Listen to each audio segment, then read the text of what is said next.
오늘의 사회 이슈를 홍희연 기자가 종합해드립니다.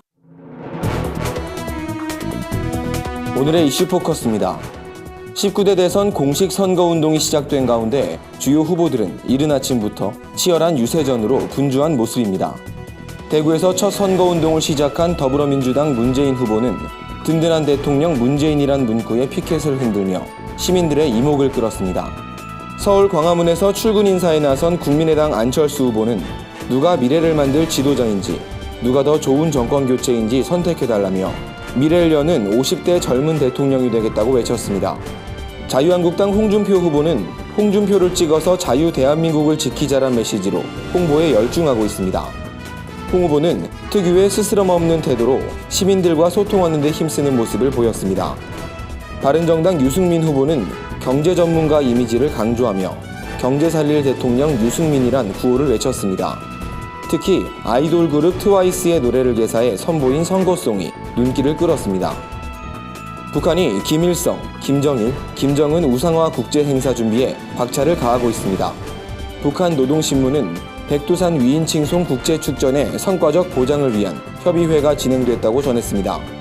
협의회에선 김씨 일가 칭송비 건립을 추진하는 등 구체적 논의가 이어진 것으로 알려졌습니다.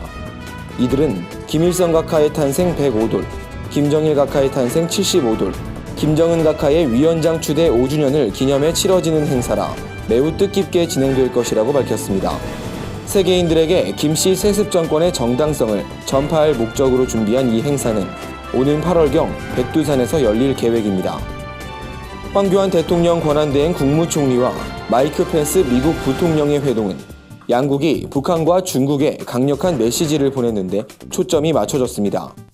펜스 부통령은 이날 회동 후 공동 기자회견에서 북한은 우리 대통령의 결의를 시험하거나 미군의 힘을 시험하지 않는 게 좋을 것이라며 북한의 도발에 압도적이고 효과적인 대응 방침을 밝혔습니다.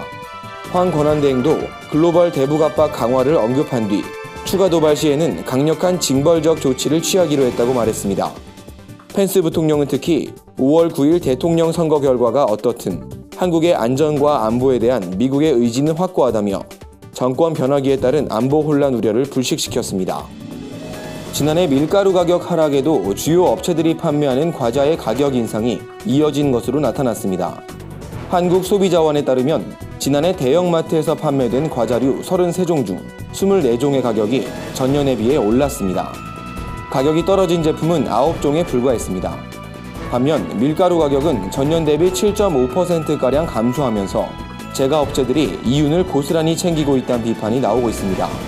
이에 대해 제과업체들은 마트나 편의점 판촉 비용이 상승해 가격 인상이 불가피하다고 주장하고 있습니다. 업계 관계자는 제품을 판매하기까지 드는 물류비와 인건비, 판촉비 등 각종 비용이 증가한 것이 가격 상승의 원인으로 꼽힌다고 말했습니다. 앞으로 이미용실은 소비자에게 실제로 받는 요금표를 의무적으로 게시해야 합니다. 게시 가격보다 더 많은 요금을 받을 때는 손님에게 사전에 알려야 하고 이를 4차례 위반하면 문을 닫아야 합니다. 그동안 행정 지침으로만 운영하던 요금표를 법적으로 의무화한 겁니다. 보건복지부 관계자는 일부 매장에서 벌어지는 바가지 요금 논란을 근절하고 투명한 서비스 정착을 위해 행정처분을 새로 만들었다고 말했습니다. 구티비 뉴스 홍우연입니다.